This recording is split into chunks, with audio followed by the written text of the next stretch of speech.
As we continue today in Psalm 103, we're working our way down to verses 11 to 14. There's some overlap here. The psalmist is blessing the Lord and praising the Lord, and he repeats himself to some degree, but each time he adds a different nuance, some more in-depth ideas concerning these things. But as we turn to these particular verses, we find that he is praising the Lord for a number of things that God has done for him and for us that, like I said, he's already said something about. But the first one is his loving kindness again. He says, "For as high as the heavens are above the earth, so great is his loving kindness to those who fear him." Again, loving kindness. 4 times in this psalm, he mentions loving kindness. This is, again, this word in the Hebrew is hesed, and the idea of compassion, mercy, faithfulness, love, all kind of rolled up in this one marvelous word. And he says, "The high as the heavens is above the earth." Look at the comparison. The heavens stretch beyond our capacity to understand. Even if we're looking at the physical heavens only, our telescopes can't even see the end of the universe, whatever that might be. It's just beyond us. It's beyond our capacity to even comprehend.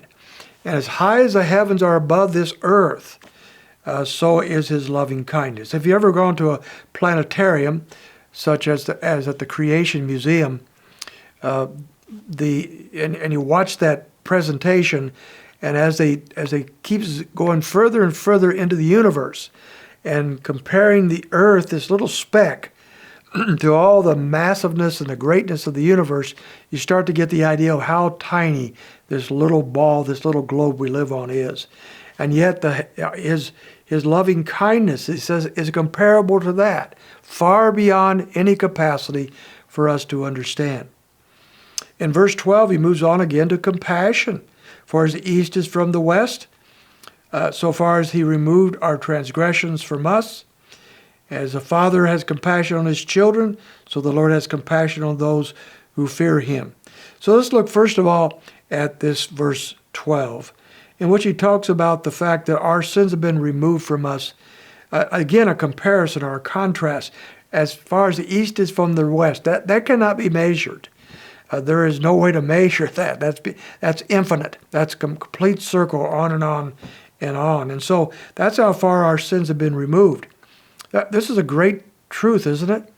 That our sins are simply gone.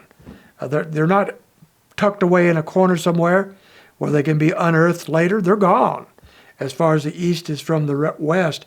And that leads to the compassion that he talks about in verses 13 and 14. Just as a father has compassion on his children. So now we have this comparison of a love of a loving, good father that has for his own children. That's the kind of love that God has for his children. That's the kind that he pours on us. So the idea of the fatherhood of God in the Old Testament is not prominent, but it's given as an illustration on occasion, such as now. This is the kind of love God has for us.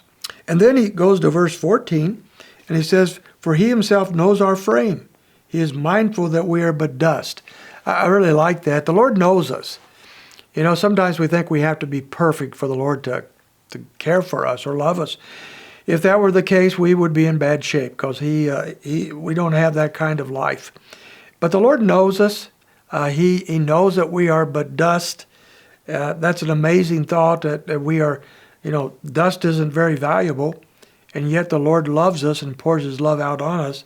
I think of over chapter 78, verse 39, Psalm 78, verse 39, he says, "Thus he remembered that we are but flesh, a wind that passes and does not return." Again, not a very beautiful picture. It doesn't flatter our self-esteem. We're but flesh. We're but the wind that passes through and gone. We're but dust. Nothing to write home about, except the Lord has placed his loving kindness, his compassion, his forgiveness on creatures such as us. That doesn't elevate our self-esteem, so to speak. It elevates our God-esteem.